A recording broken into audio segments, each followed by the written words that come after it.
Hey guys, this week we're going to talk about civil rights, and not just in Texas, but the entire United States. So today we're going to talk about Martin Luther King Jr.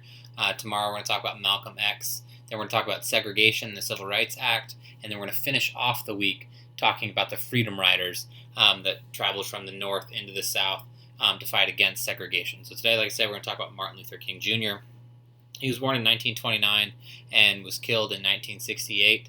But today we're just going to talk about what he stood for, what he wanted, and how he went about doing that. So first, Martin Luther King Jr., one of his more famous quotes is, "The time is always right to do right."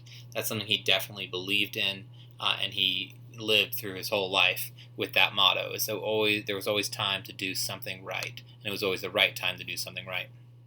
So the next thing we're going to talk about is his nonviolent strategy. He got many of his beliefs and teachings from a guy named Gandhi. Mahatma Gandhi was his name, an Indian man who believed in nonviolence and started this movement. And so with nonviolence, he wanted people to still do things to help change life to make it better, but he wanted them to do it nonviolently.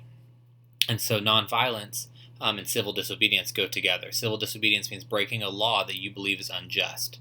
So we have this GIF here to kind of bring up that thought is, can good truly come from being civil disobedient? Martin Luther King Jr. thought it could, and many other people thought so as well. And so they break the law, willingly break the law, by sitting at a food counter. They would go places that African American people weren't allowed to go because of segregation, and do a lot of different things that made it that was illegal, but they did it to try and show how unjust the law was. Martin Luther King Jr. was the leader of the civil rights movement from the mid 1950s until his death in 1968. He influenced the Civil Rights Act that came after, or came right before his death in 1964, and he also that law outlawed discrimination based on race, religion, sex, a national origin, prohibited unequal voter laws, employment, public accommodations, housing, and school segregation. So all of these things came from the Civil Rights Act of 1964, which was signed by Lyndon B. Johnson. This is him, a GIF of him signing it.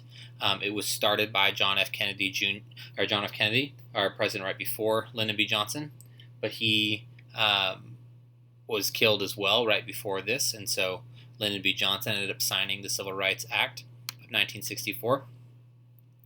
Martin Luther King Jr. also founded an organization that committed to the achievement of full equality for African Americans through nonviolent protests. And so his whole life was dedicated to getting equal rights for not just African American people, but all minority groups. And he did that through nonviolence and through civil disobedience. So tomorrow we're going to talk about Malcolm X and how his policies were slightly different from Martin Luther King Jr. See you guys then. Bye, guys.